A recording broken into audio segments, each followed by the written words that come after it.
see them talk say, make we off mind. But thank God say, Maiyegun don't come. So my people make you ladder. Oh, yo, yo, Maiyegun don't come. Oh, yo, yo.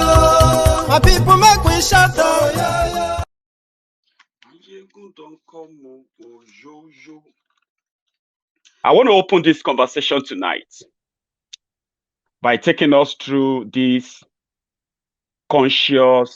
consciousness, or should I call it awakening, something that gets you to, you begin to be like, that moment. But before I get to that, I want to share the good news, the great news from Ondo State, where the governor of Ondo State, they have adopted the Oduduwa anthem as the state anthem. We expect, the rest of Yoruba states, Lagos, Ogun, Osun, Oyo, every other state, Ekiti, in Yoruba land should adopt Oduduwa anthem. Let us start from there. Maybe when Oduduwa sons and daughters begin to memorize the wordings of the anthem that makes up Oduduwa anthem, maybe they will begin to have a connection that will make it make sense to them that indeed we are from a very proud heritage, tradition, culture, that we have been merged and forced to be part of Nigeria. And for those who have been benefiting from that politically, for them to know that being part of Nigeria will not make you lose all that identity. And Oduduwa Republic is worth fighting for. Let's start with this. I have a copy of that, a section of that, for your children who are learning about Oduduwa Republic anthem. Maybe I can be of a help for the next 60 seconds. You too. Let's start with that before we get fully into this evening.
Thank you. I'll play it again before we leave the program tonight.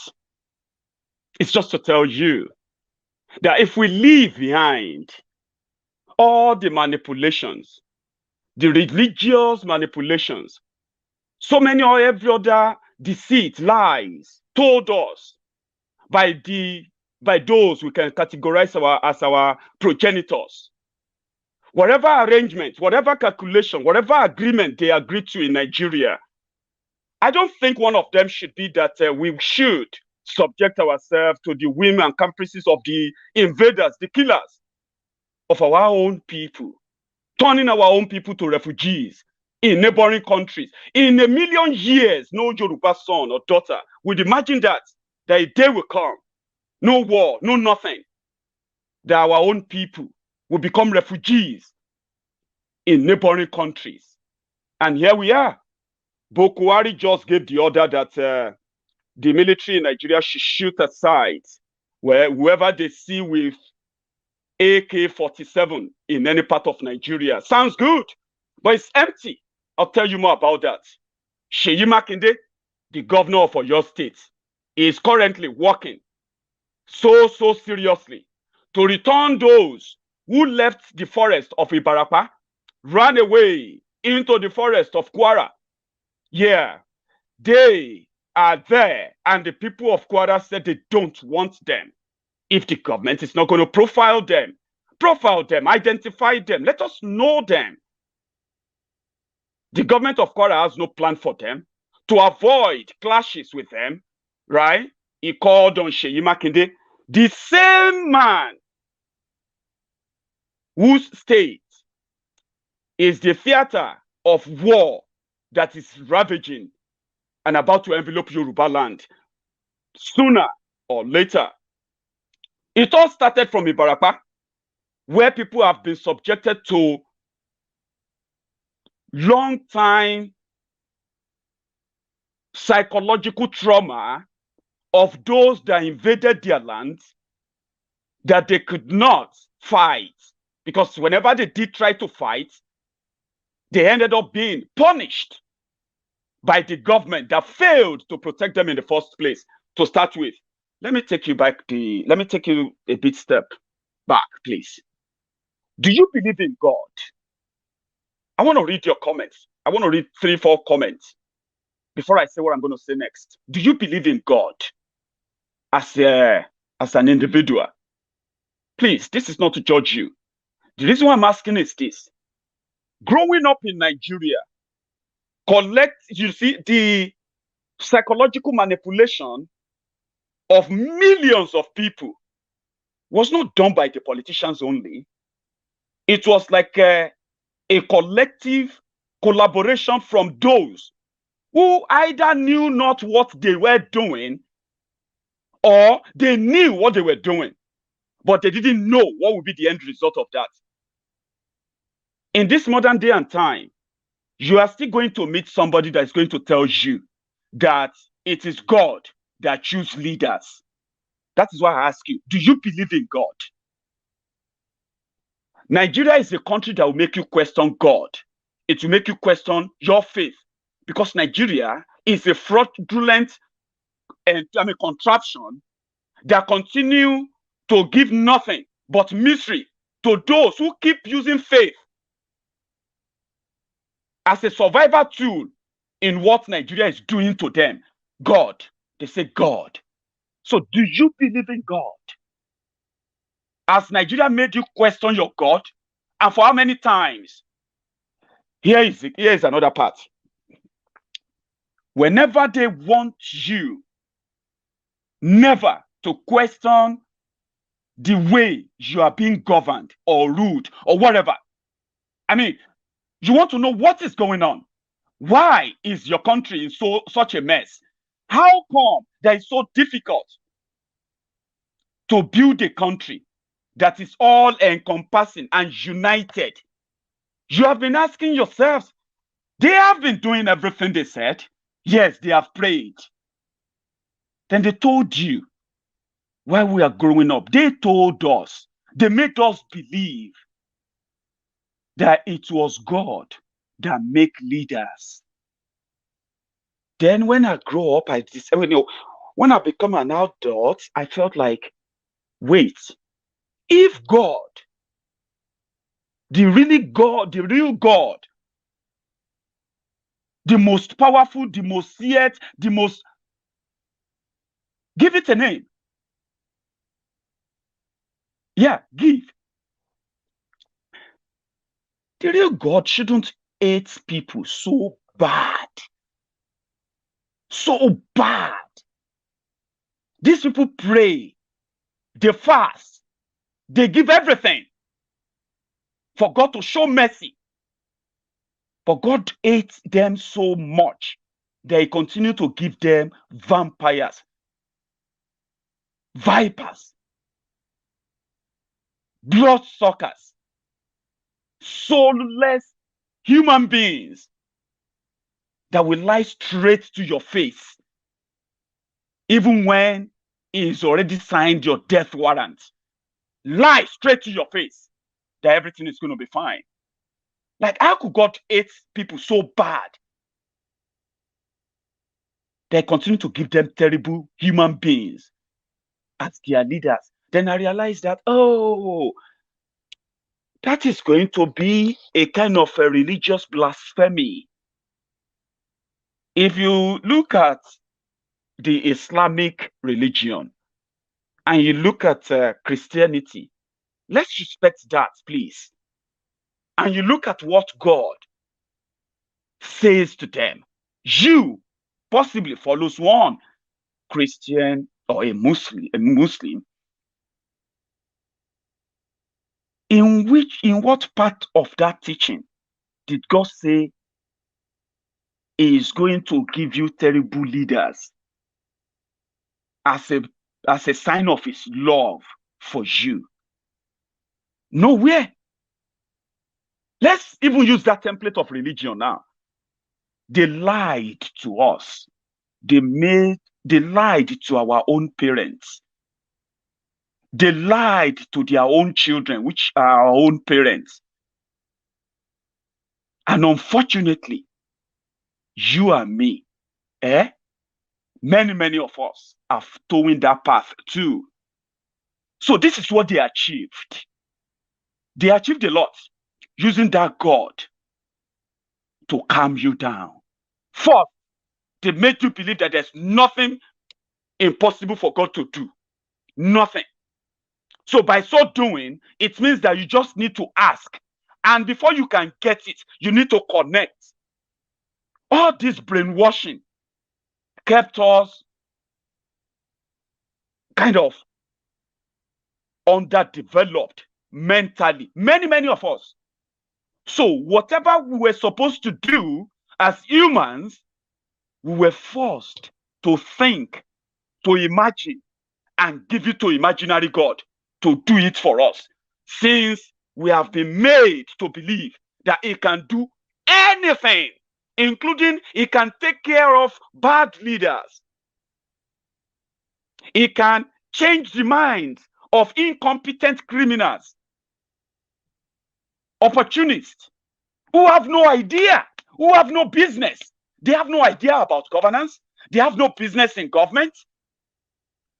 But because God, they raised us to believe that God can just make an idiot the most genius person to save the entire people. So they made us look forward to a Messiah in virtually everything and everywhere without us having the ability to put together information, to put together, to put together ideas that can help us resolve problems, create solutions, solve problems.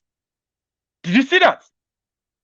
Even when we decided to surrender our sovereignty to a cacophony of criminals, opportunists who have no business in government, when you submit your sovereignty to them, like protect me, make me safe,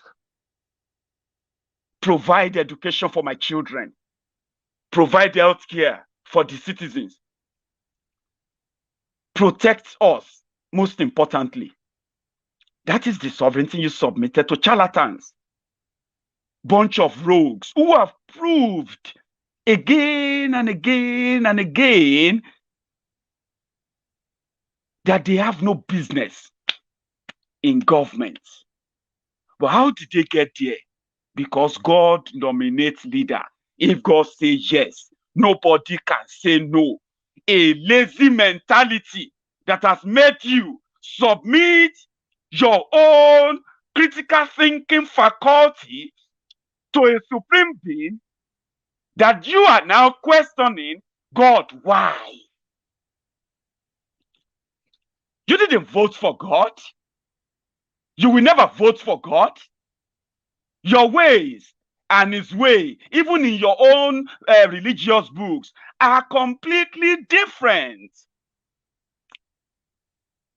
Now, we now have God-appointed ministers on earth, human beings like me and you. And because you believe so much in God, number one, sometimes, this is how bad it is. Oh, I'm still coming to the real issue. I'm trying to take you through it. Now, this is how bad it is. Oh, how they raised us. And they do this and we call it our culture. It's our culture. It's not your culture. What goddamn culture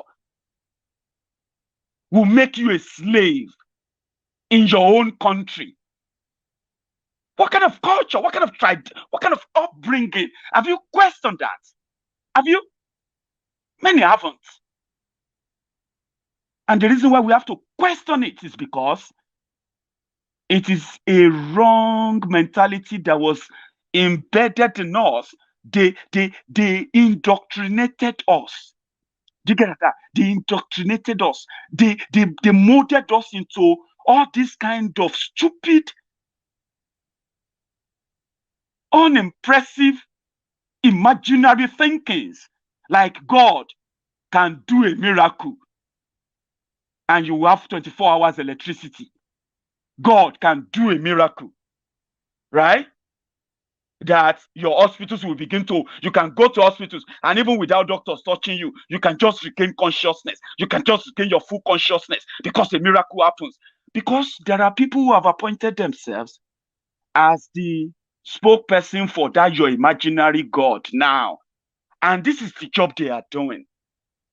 I would appreciate it if those ministers of God, Christians, Muslims, and whatever you believe in, I respect that, by the way. Listen, I do. A lot. Whatever you believe in, I respect it. But you should learn to respect others with their own choices too.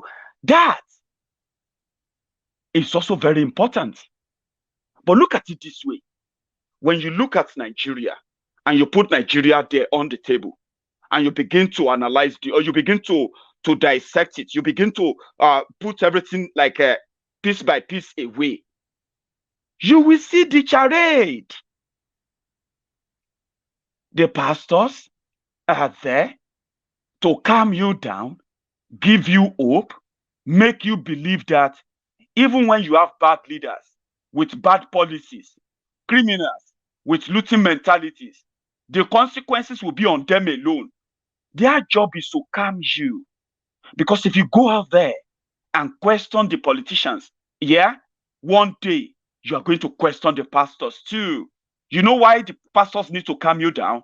You know why the imam needs to calm you down? You know why that sheikh needs to calm you down? You know why all of them need to continue to manipulate you as much as possible in Nigeria? Is simply because if you go after the people that protect them, one day you are going to come after them too. And coming after them will make you realize that they have never really been speaking for God. If they have been speaking for God, they will see through the evil, the consequences. And let me tell you something. Consequences of leaving your own responsibility for others to do is that nobody will do it. It will wait for you. Now it will become more by the time you meet it ahead.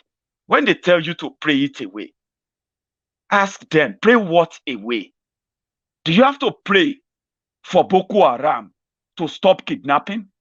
Do you need to pray for bandits who has now vowed that whatever it takes, you will either pay with your money, your land, or your life, or your government will have to subsidize you, or else? Let's see how far this goes. That's why I don't listen to guys like this. Don't listen to him. Don't. People of God prayed from here and there. God answered our prayers and gave us Muhammad Buhari. And I want to tell you today, God has told us that Buhari is a prayer answered. Whether you hate him or whether you like him, Buhari is a prayer answered. The bishops of Nigeria, the Catholics prayed against bribery and corruption. And this president came with a Magna Charta that has to do with war against corruption. All the prayers we have been doing against corruption, God answered that prayer through a Muslim who decided not to discriminate. There's nothing like religious racial discrimination in Buhari's administration. He is a man for all. He means good for this country, and we owe him support. Unalloyed support, consistent support, perennial support, unstoppable support, spiritual and otherwise. Because if he is not the man on the hem of our faith now, had he been the last regime continued, by now, Nigeria will be for sales. We will work with you to build a Nigeria that is not corrupt. I bring you a message of hope.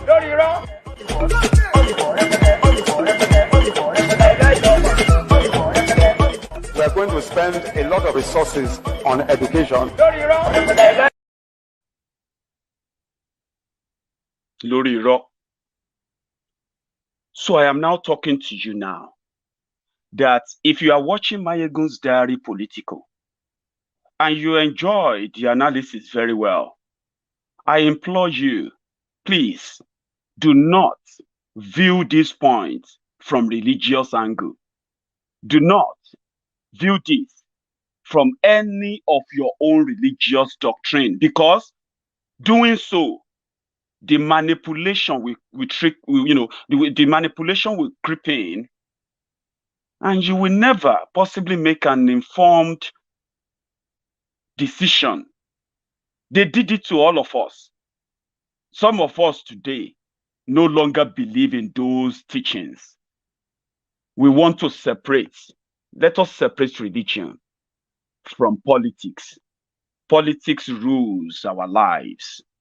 It doesn't matter if you don't like politics. It doesn't matter if you do. What really matters is that it exists. Politics is where they form policies. Policies is what rules countries. When you have useless people in charge who make policies that will affect millions of lives, it is policy that make it difficult for Nigeria to be independent enough as an oil-producing country to refine our own oil there. It is policy. Policy is the reason why that the police will need a permission from a president or somebody in power before he can do his job. It is policy that makes a military man to wait for a civilian politician to give him directive before he can protect the civilians. It is policy. Policy allows these criminals to have open borders and come into Nigeria. It is policy. It is the same policy that says that all terrorists in Nigeria are not going to be prosecuted. Or have you seen any courts where they prosecuted any terrorists in Nigeria? Policy. It is policy that makes it easier for thieves to loot your money, deny your children good education, deny them good healthcare system, deny your own people, your children, to be precise, employment. It is the policy that reward criminality, policies. So when the policies affect lives, and you have no right to question it, it is the same policy that will stop you from questioning the government that you have in place in your country. Do you understand that now? It has nothing to do with religion. It has nothing to do with your God. It has nothing to do with that vision you had. It has nothing to do with that speaking in tongue. It has nothing to do with all of this fatia, all of these things. They have nothing to do with it. The manipulation is what those things are when you mix them together. Do you understand? But in Nigeria, you can't separate them. It is intertwined that in Nigeria, the government, they have ministry for pilgrimage, where the government allocates billions of naira to send people to Mecca, to go and pray for the country, to send people to Jerusalem, to go and pray for the country. But when the time comes for coronavirus vaccine, the country has to start looking for who is producing it, where people are not praying, not just praying, they are also thinking. In Nigeria, they made you believe that thinking is too much. Let God do it for you. Or listen to somebody who speaks to God on your behalf and let them do the thinking. That is why they said if you want to, it's a strange thing, by the way, that if you want to hide anything, any reasonable thing from a black man, please hide it in a book. He won't read it, but he can carry it all about to prove that he is reading a big book. Somehow true, but it's not completely true. We have blacks who read a lot. I am not one of them. I don't read much, but I do read too. So don't hide anything in a book for me, all right? At least don't hide anything in the Robert Greene's 48 Laws of Power, okay? If you add anything in there, I'm going to see it because I'm going to read it. That is like my own holy book in my own way. You get what I mean now? Don't mix them. Religion. So if we can put them away, which is so hard to do, I'm going to do my best to continue to I'm going to find a word for that to try and help get our mind, our subconscious mind, to always be so at alert whenever our thoughts, because, you know, humans, we can have a conflicting thoughts where your thoughts are mixing together and all of that. So your thoughts, yeah. So Maiyegun's diary's intention, my mission is to help you, help myself too, to continue to separate using religion in any kind of reasoning that is going to affect any other person or millions of people. It helps a lot.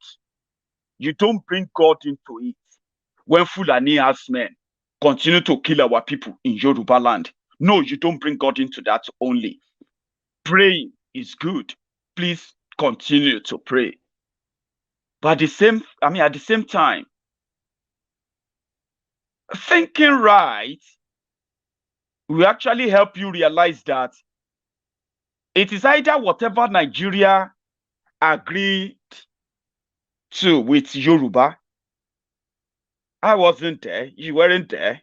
So our own progenitors, our own forebearers, our forefathers, whatever arrangement they had, I think it is time to review it. It's long overdue. And you as a young man or old man, a young woman, an old woman, you shouldn't disagree with that, don't you think? I mean, with what is going on now in Nigeria, it will be the right thing to do if Yorubas unanimously demand for the renegotiation of our relationship with Nigeria. Don't you think so?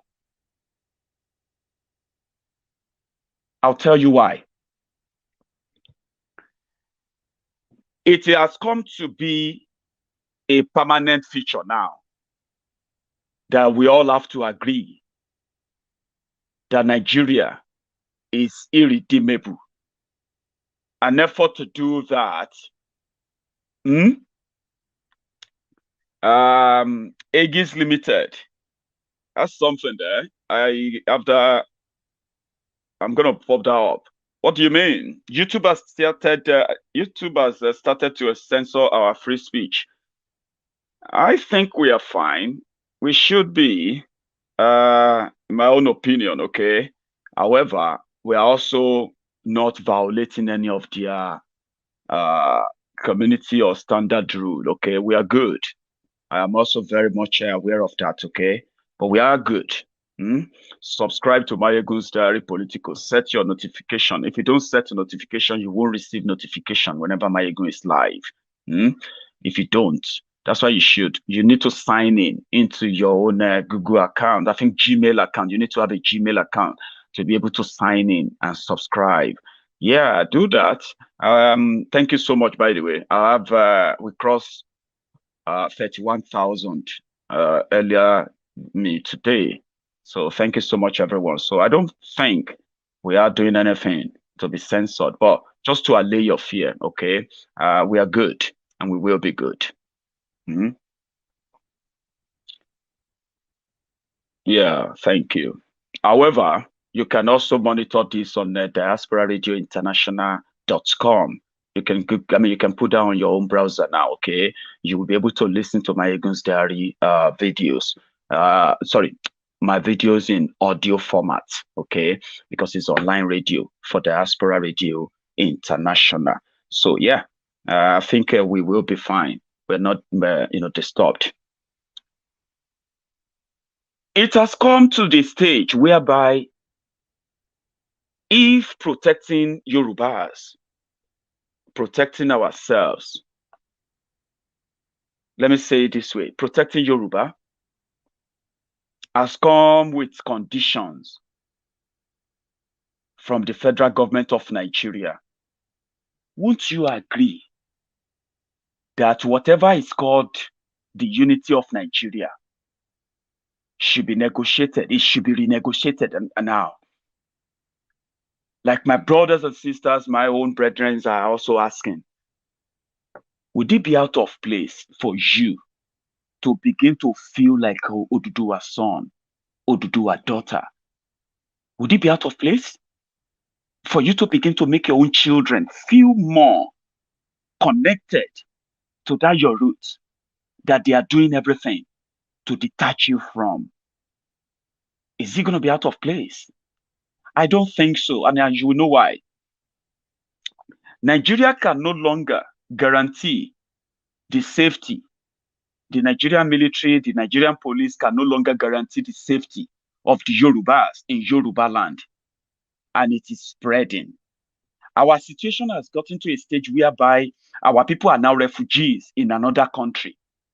In Kobe, in Benin Republic, over 16 villages, communities, Imekwafo area, Yewa North local government area, all these communities have been ransacked, destroyed, their properties burned, and they ran away. The numbers of people killed are yet to be ascertained. And if you ask me, where is the Nigerian police? Where is the Nigerian military? How come all these are not in their major news? How come the Yoruba governors are not making this an issue?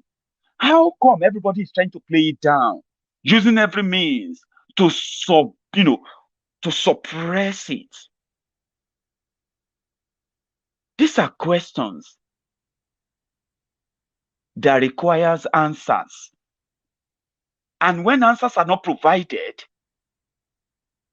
tell me, isn't that conditional existence? Doesn't that make us conditional partners in Nigeria? That partnership has in it that Yorubas will be treated equally as Igbos, as Hausas, as Fulanis, as Ibibios, as Ijos, as Shekiris, as Nupes, as Egbas, as Ijepus, as wherever you come from, as Benues, wherever you come from. Isn't that part of the deal? Shouldn't that be the deal? The narrative today that Miyetti Allah speaks on behalf of armed Fulani terrorists, and none of their members has ever been invited for questioning of what they know about the near ruined northern Nigeria, and that is not ruffling anybody's feather. And here we are, that our people in Ibarapa have been displaced, living in fear. The Wakilu, the Fulani terrorist in Ibarapa land in Okeogun area, is still there. That our people in Yewa are refugees in Benin Republic. All of this should make you ask, where is that equality? Where is that equity? Where is that thing that is still holding us together? Where is that thing that you think is the reason why we should not have that conversation about the further partnership of Yorubas with Nigeria. Let's leave all the people who are in charge and raising awareness about this conversation. Let's leave them out of this. I'm asking you now that with all that is going on, that you will never, ever see a day that a bandit will be arrested for his crime. Even as I'm talking about a Fulani herdsman carrying AK-47. I want to see, or are you not looking forward to that day where you're going to see one standing up, standing trial for his crime, even if he has his own complaint, which can actually be legit. Let's leave, because if we should start probing that too, that if a Fulani man says, I decided to kidnap or I decided to kill people because they'll kill my people or something like that, right? That should also be put to scrutiny. How? A Yoruba man, a Yoruba farmer on his farm in Seyi, in Oyo, or in Igogon, in Barapa, Oke-Ogun, or Ayete, or somewhere in Imeko, or anywhere in Egua, Ketu. He's just there. He wants to go to his farm. Then he gets attacked. His farm got invaded by herds of cows from God knows from where. He fights back. A Fulani man attacks him on his farm, right there on his own property. He fights back. A Fulani man says he is angry because a farmer fights back on his own farm, invaded by a Fulani man. So that's why I said, if a Fulani man come out and say, I am angry because a farmer killed my cow, let us also ask, where did that farmer come to your ranch and butcher your cow? Or how? Before you let them guilt trip you into agreeing with them. Do not. So, do you want to wait for that day where I am praying for a day a Fulani terrorist will stand trial?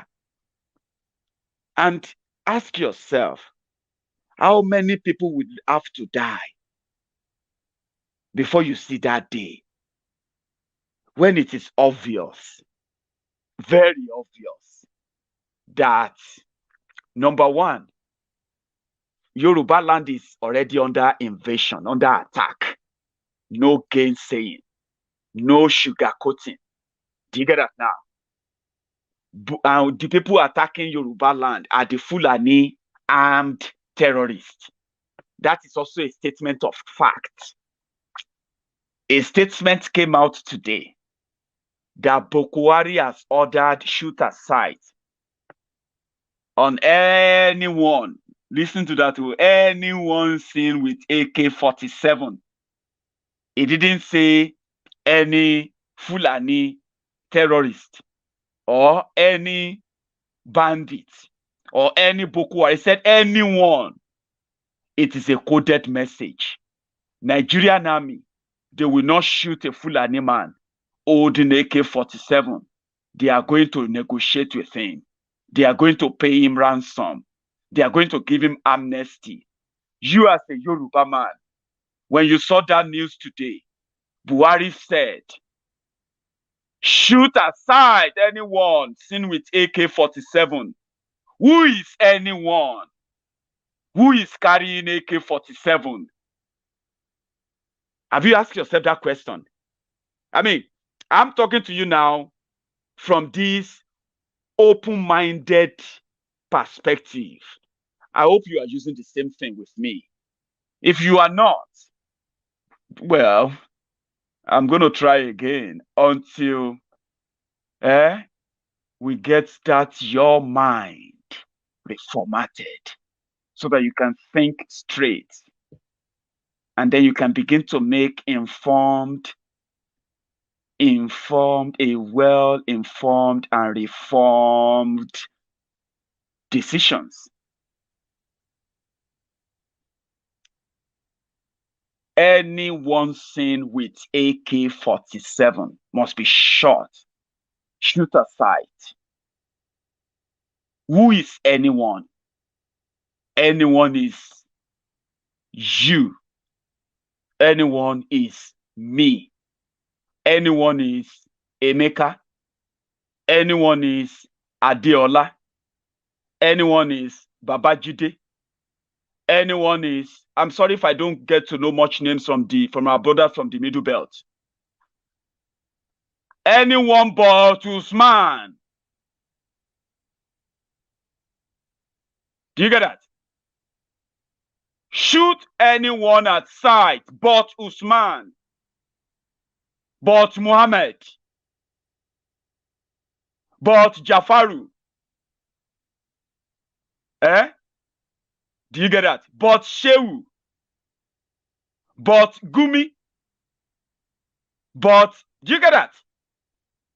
When Obasanjo just said Nigerian police should arrest OPC member, any OPC member found, and any OPC member that failed to submit himself for arrest, he should be shot aside. Obasanjo was very specific. Secondly, where is that Buhari that said that to you? Where is that Buhari that said, shoot aside anyone seen with AK-47? They know that they will not see AK-47 in the hand of Emeka. They won't see AK-47 in the hand of Uche. Except Uche is ESN. Do you get that? And ESN is out to chase out a Fulani terrorist. Do you get that? They know that Emeka will not hold gun. They know. They will never find the AK-47 in the hand of Maiyegun. But we should all get one, by the way. I mean, we should all get one. When they told me that AK-47 is 500,000 naira in Nigeria, I was like, what is our governors? What is the political class doing? What are they doing to protect Yoruba land? Oduduwa Republic. What are they doing? But they are not doing anything because they are not interested in Oduduwa Republic. They are interested in Nigeria. And they continue the subjugation of their own people for the pecuniary, monetary gain that they are enjoying. And some influence, you know, the media and all of that, international attention and all of that they enjoy. They love that. So they will sabotage Oduduwa Republic for Nigeria. They won't shoot Usman. Even if Usman is walking about with AK-47, know this, and you will know peace. Still them talk say, make we off mind. But thank God say, Maiyegun don't come. So my people make you lie down, yo yo. Maiyegun don't come, oh yo yo. My people make we shut down, yo yo. Maiyegun don't come, oh yo yo.